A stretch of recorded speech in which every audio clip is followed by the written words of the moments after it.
مقام و وقت لکھا ہوگا شمارہ پڑھ لے،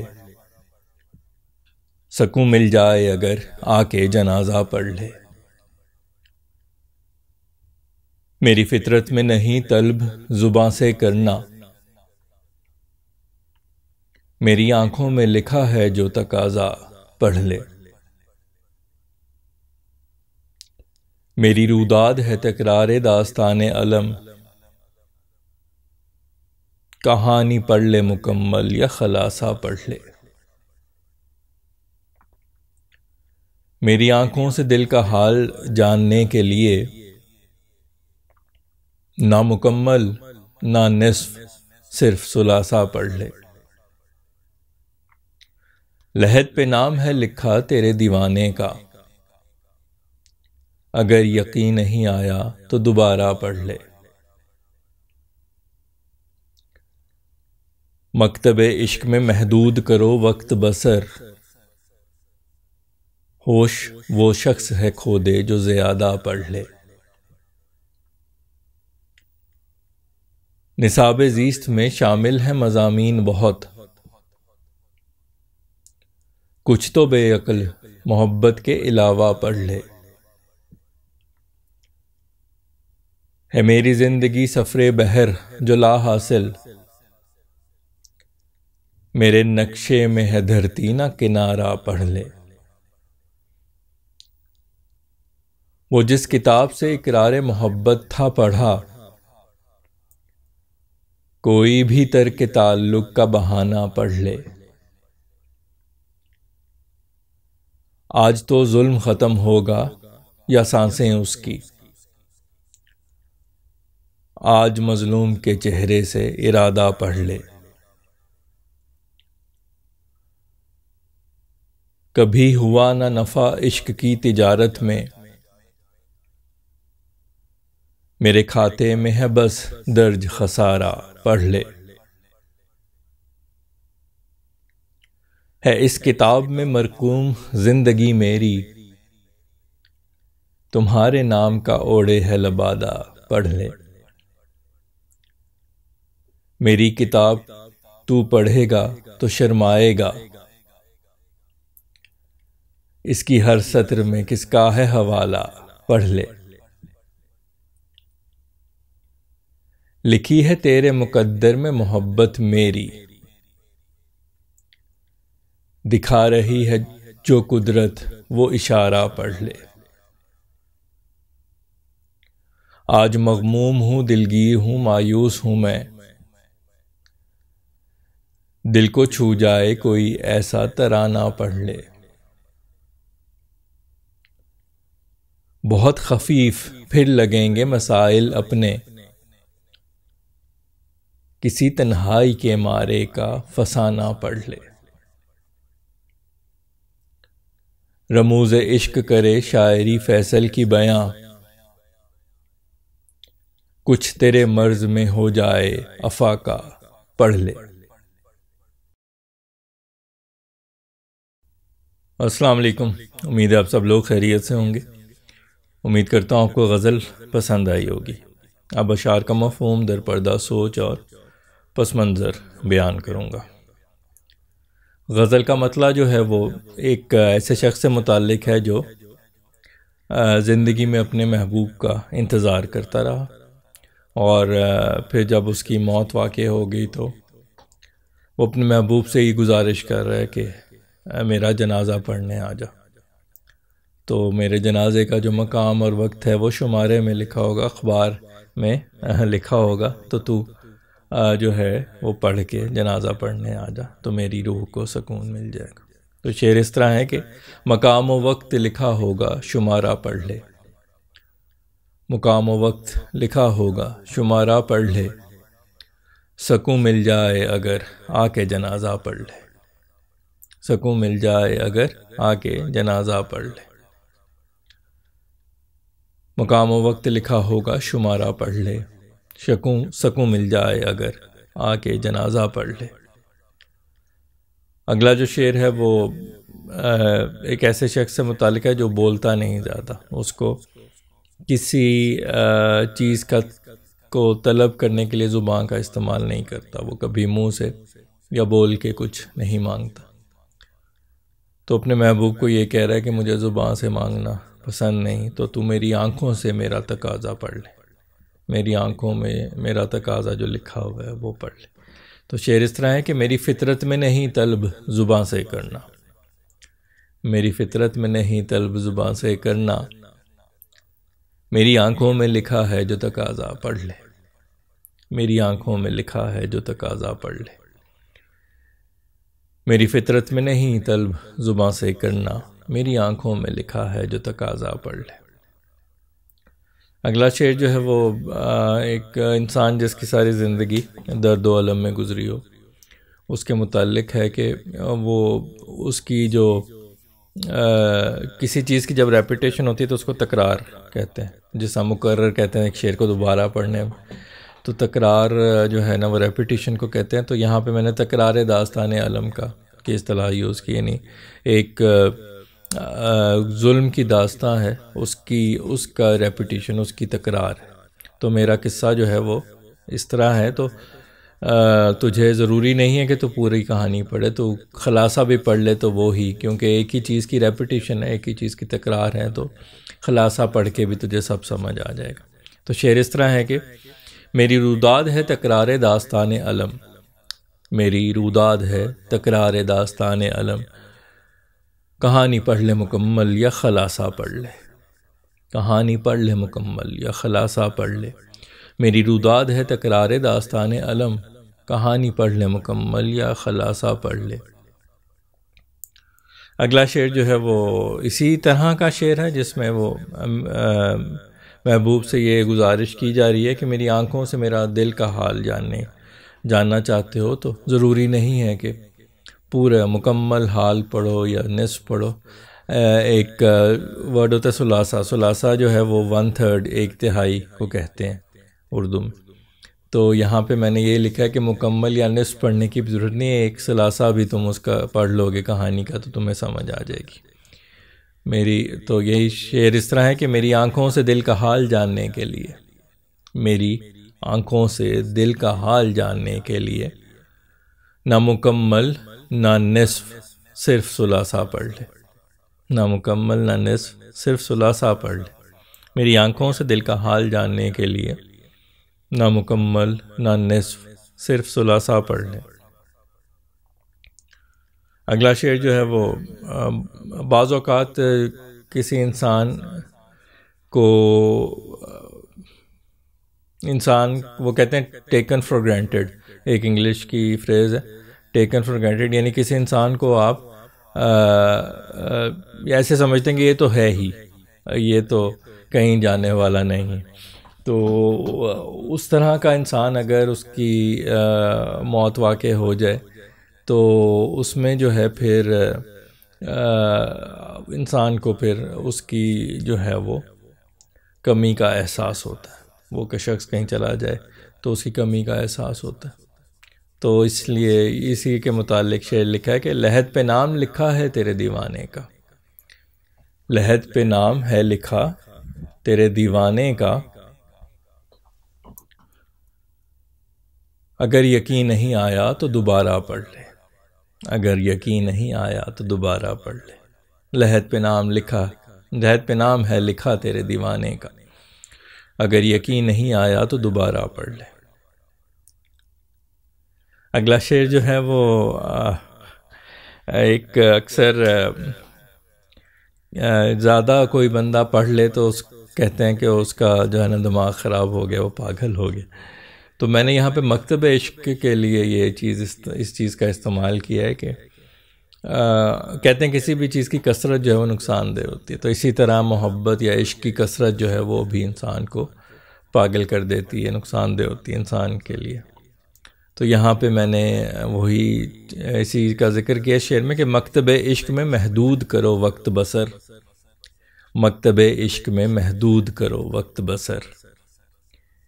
ہوش وہ شخص ہے کھو دے جو زیادہ پڑھ لے،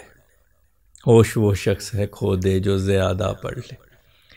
مکتب عشق میں محدود کرو وقت بسر، ہوش وہ شخص ہے کھو دے جو زیادہ پڑھ لے۔ اگلا شعر بھی اسی طرح کا ہے جس میں نے ذکر کیا نصاب زیست، یعنی زندگی کا نصاب جو ہے، زندگی کا سلیبس جو ہے، اس میں عشق کے مضمون کے علاوہ، عشق کے سبجیکٹ کے علاوہ بہت سے اور مضامین بھی ہیں، بہت سے اور سبجیکٹس ہیں، بہت سے اور احساسات ہیں، جذبات ہیں، بہت سے اور چیزیں ہیں جو انسان زندگی میں سیکھتا ہے۔ تو یہاں پہ میں نے یہی کہا ہے کہ جو ہے نا اس میں بہت سے مضامین شامل ہیں زندگی کے نصاب میں۔ تو بے عقل تو میں جو ایک فرضی شخص اس کو کہہ رہا ہوں، یعنی خود کو بھی کنسیڈر کیا جا سکے، خود کو کہہ رہا ہوں کہ بے عقل محبت کے علاوہ بھی کچھ پڑھ لے۔ تو شعر اس طرح ہے کہ نصاب زیست میں شامل ہیں مضامین بہت، نصاب زیست میں شامل ہیں مضامین بہت، کچھ تو بے عقل محبت کے علاوہ پڑھ لے، کچھ تو بے عقل محبت کے علاوہ پڑھ لے۔ نصاب زیست میں شامل ہیں مضامین بہت، کچھ تو بے عقل محبت کے علاوہ پڑھ لے۔ اگلا شعر جو ہے وہ زندگی، یہاں پہ میں نے تشبیہ دی ہے کہ زندگی ایک بحری سفر ہے، میرا ایک سمندر کا سفر ہے، لیکن میرا جو نقشہ ہے اس میں کوئی کنارہ یا کوئی زمین نہیں ہے، تو دھرتی یا کنارہ نہیں ہے، مطلب یہ کہ سمندر ہی سمندر ہے میرے نقشے میں۔ تو ایک ایسا سفر پہ میں ہوں جو لا حاصل ہے، جس کا کوئی فائدہ نہیں۔ تو یہاں پہ میں تشبیہ قسمت سے دی ہے کہ ایک ایسی چیز کے پیچھے میں دوڑ رہا ہوں جو میری قسمت میں ہی نہیں، تو اس کو میں نے اس طرح بیان کیا۔ تو شعر اس طرح ہے کہ ہے میری زندگی سفر بحر جو لا حاصل، ہے میری زندگی سفر بحر جو لا حاصل، میرے نقشے میں ہے دھرتی نہ کنارہ پڑھ لے، میرے نقشے میں ہے دھرتی نہ کنارہ پڑھ لے۔ ہے میری زندگی سفر بحر جو لا حاصل، میرے نقشے میں ہے دھرتی نہ کنارہ پڑھ لے۔ اگلا شعر جو ہے وہ بڑا لطیف سا شعر ہے، ایک مزے کا شعر ہے، لکھتے ہوئے مزہ آیا بہت۔ تو اس میں نے یہ لکھا ہے کہ محبوب سے شکایت کی ہے کہ تو نے جس کتاب سے اقرار محبت پڑھا تھا، یعنی تو نے دل سے نہیں کیا تھا اقرار، تو نے کسی کتاب سے کچھ ڈائلاگ، کچھ جملے یاد کر کے مجھے بولا تھا، تو اب اسی کتاب میں سے کچھ ترک تعلق کے لیے بھی پڑھ دے، یعنی اب تو مجھ سے تعلق توڑ رہا ہے، تو جس کتاب سے تو نے اقرار محبت کیا تھا اسی کتاب سے ترک تعلق کا کوئی بہانہ بھی پڑھ لے۔ تو شعر اس طرح ہے کہ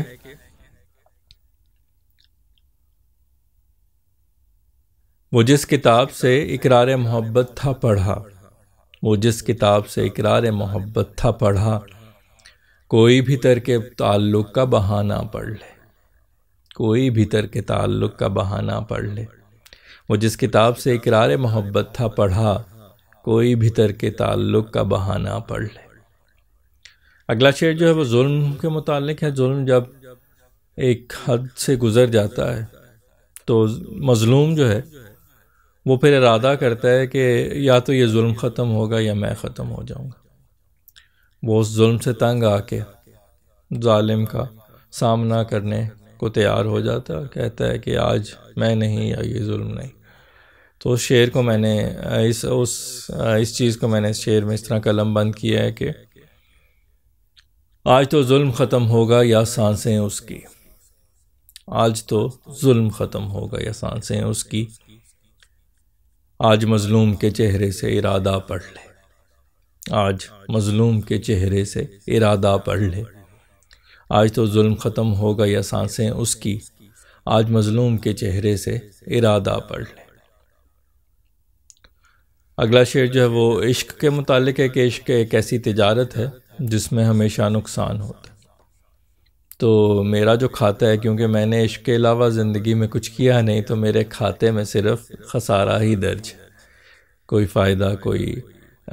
سود، کوئی جو ہے وہ کسی قسم کا کوئی منافع جو ہے وہ درج نہیں ہے، خسارہ ہی خسارہ۔ تو شعر اس طرح ہے کہ کبھی ہوا نہ نفع عشق کی تجارت میں، کبھی ہوا نہ نفع عشق کی تجارت میں، میرے کھاتے میں ہے بس درج خسارہ پڑھ لے، میرے کھاتے میں ہے میرے کھاتے میں ہے بس درج خسارہ پڑھ لے، کبھی ہوا نہ نفع عشق کی تجارت میں، میرے کھاتے میں ہے بس درج خسارہ پڑھ لے۔ اگلا شعر جو ہے وہ زندگی کے متعلق ہے کہ اگر میں اپنی آپ بیتی لکھوں، ایک ایسی کتاب لکھوں جس میں اپنی زندگی کے بارے میں سب کچھ لکھوں، تو اس کا جو لبادہ ہوگا، جو اس کا کور ہوگا، اس پہ صرف میرے محبوب کا نام ہوگا، کیونکہ میری زندگی وہ محور ہے جس کے ارد گرد گھوم رہی ہے، تو اسی کا نام جو ہے وہ بک کے کور کے اوپر ہوگا، لبادے کے اوپر ہوگا۔ تو شعر اس طرح ہے کہ ہے اس کتاب میں مرقوم زندگی میری، ہے اس کتاب میں مرقوم زندگی میری، تمہارے نام کا اوڑے ہے لبادہ پڑھ لے، تمہارے نام کا اوڑے ہے لبادہ پڑھ لے، ہے اس کتاب میں مرقوم زندگی میری، تمہارے نام کا اوڑے ہے لبادہ پڑھ لے۔ اگلا شعر جو ہے وہ اسی کی تسلسل میں ہے کہ میری جو زندگی کی کتاب ہے جس میں میری زندگی درج ہے، مرقوم ہے، اس میں ہر سطر میں جو ہے وہ تیرا حوالہ ہے، تو تو جب اس کتاب کو پڑھے گا تو تجھے تو شرمائے گا، کیونکہ تیرا ہی حوالہ ملے گا ہر سطر میں۔ تو شعر اس طرح ہے کہ میری کتاب تو پڑھے گا تو شرمائے گا، میری کتاب تو پڑھے گا تو شرمائے گا، اس کی ہر سطر میں کس کا ہے حوالہ پڑھ لے، اس کی ہر سطر میں کس کا ہے حوالہ پڑھ لے، میری کتاب تو پڑھے گا تو شرمائے گا، اس کی ہر سطر میں کس کا ہے حوالہ پڑھ لے۔ اگلے شعر میں جو ہے وہ تھوڑی سی میں نے ایروگنس دکھائی ہے، تھوڑی سی خود سری دکھائی ہے، جس میں میں محبوب سے یہ کہہ رہا ہوں کہ تیری قسمت میں میری ہی محبت لکھی ہے، میرا ہی عشق لکھا ہے، تو قدرت جو تجھے اشارے دکھا رہی ہے وہ پڑھ لے۔ تو شعر اس طرح ہے کہ لکھی ہے تیرے مقدر میں محبت میری، لکھی ہے تیرے مقدر میں محبت میری، دکھا رہی ہے جو قدرت وہ اشارہ پڑھ لے، دکھا رہی ہے جو قدرت وہ اشارہ پڑھ لے، لکھی ہے تیرے مقدر میں محبت میری، دکھا رہی ہے جو قدرت وہ اشارہ پڑھ لے۔ اگلا شعر جو ہے وہ کہتے موسیقی روح کی غذا ہے، تو جو انسان کبھی اداس ہو، مغموم ہو، دل برداشتہ ہو رہا ہو، تو بعض اوقات کچھ ایسے نغمے، ایسے ترانے ہوتے ہیں جن کو سن کے اس کی جو ہے وہ حالت جو ہے وہ بہتر ہو جاتی ہے، وہ کم غم زدہ ہو جاتا ہے۔ تو یہ شعر میں نے یہی لکھا ہے کہ آج مغموم ہوں، دلگیر ہوں، مایوس ہوں میں، آج مغموم ہوں، دلگیر ہوں، مایوس ہوں میں، دل کو چھو جائے کوئی ایسا ترانہ پڑھ لے، دل کو چھو جائے کوئی ایسا ترانہ پڑھ لے، آج مغموم ہوں، دلگیر ہوں، مایوس ہوں میں، دل کو چھو جائے کوئی ایسا ترانہ پڑھ لے۔ اگلا شعر جو ہے وہ تنہائی سے متعلق ہے کہ تنہائی جو ہے ایک جو سب سے بڑا تکلیف، سب سے بڑا غم جو ہے وہ تنہائی کا غم ہوتا ہے، کہ اکیلے ہونے کا غم ہوتا ہے۔ تو یہاں پہ میں نے یہی لکھا ہے کہ اگر کوئی شخص کسی تنہائی کے مارے کا فسانات، یعنی تنہائی کے مارے کی کہانی پڑھے، تو اس کو پڑھنے کے بعد اس کو اپنے سارے مسائل بہت چھوٹے لگتے ہیں، اپنے سارے غم جو ہیں وہ بہت خفیف لگتے ہیں، چھوٹے لگتے ہیں۔ تو شعر اس طرح ہے کہ بہت خفیف پھر لگیں گے مسائل اپنے، بہت خفیف پھر لگیں گے مسائل اپنے، کسی تنہائی کے مارے کا فسانہ پڑھ لے، کسی تنہائی کے مارے کا فسانہ پڑھ لے، بہت خفیف پھر لگیں گے مسائل اپنے، کسی تنہائی کے مارے کا فسانہ پڑھ لے۔ اگلا شعر جو ہے وہ غزل کا آخری شعر ہے، مقطع ہے، جس میں میں نے اپنی شاعری کے بارے میں لکھا ہے کہ فیصل کی جو شاعری ہے وہ رموز عشق بیان کرتی ہے، عشق کے راز، عشق کی جو پیچیدگیاں ہیں، کمپلیکسٹیز ہیں، اس کو بیان کرتی ہے، اس کو ایکسپلین کرتی ہے۔ تو تو اگر اس کو پڑھے گا تو شاید تجھے تیرے مرض میں کچھ افاقہ ہو۔ عشق کو میں نے مرض سے یہاں پہ تشبیہ دی ہے کہ تو اگر جو ہے جس طرح عام طبی بیماریاں جو ہوتی ہیں، جو طبی مسائل ہوتے ہیں، ان کو جو ہے طب کی کتابیں پڑھ کے، جس طرح ڈاکٹرز نے اپنی ساری زندگی طب کی کتابیں پڑھی ہوتی، تو اسی جو ہے علم کو وہ استعمال کر کے اس طبی بیماری کا علاج کرتے ہیں۔ تو اسی طرح اگر محبت کی بیماری کسی شخص کو ہو تو اس کو کچھ ایسی کتاب چاہیے ہوتی ہے، ایسا علم چاہیے ہوتا ہے جس میں جو عشق کے متعلق، عشق کی پیچیدگیاں، عشق کے رموز کو بیان کرے، جو علم وہ اس کی ضرورت پڑتی۔ تو اس کے لیے پھر میں نے یہ لکھا ہے کہ رموز عشق کرے شاعری فیصل کی بیاں، رموز عشق کرے شاعری فیصل کی بیاں، کچھ تیرے مرض میں ہو جائے افاقہ، پڑھ لے، کچھ تیرے مرض میں ہو جائے افاقہ، پڑھ لے۔ رموز عشق کرے شاعری فیصل کی بیاں، کچھ تیرے مرض میں ہو جائے افاقہ، پڑھ لے۔ مقام و وقت لکھا ہوگا شمارہ، پڑھ لے، سکون مل جائے اگر آ کے جنازہ پڑھ لے۔ جی، تو امید ہے آپ کو غزل پسند آئی ہوگی اور آپ نے اشعار کے مفہوم سے بھی لطف لیا ہوگا۔ اگلی غزل تک کے لیے آپ سے اجازت چاہتا ہوں، اس دعا کے ساتھ کہ اللہ آپ کو اپنے حفظ و امان میں رکھے، شاد و آباد رکھے، خوش و خرم رکھے، بیماریوں، پریشانیوں اور آزمائشوں سے محفوظ رکھے۔ اپنا بہت خیال رکھیے، خوش رہیے، خوشیاں بانٹیے۔ انشاءاللہ اگلی غزل کے ساتھ آپ سے دوبارہ ملاقات ہوگی۔ تب تک کے لیے اللہ حافظ۔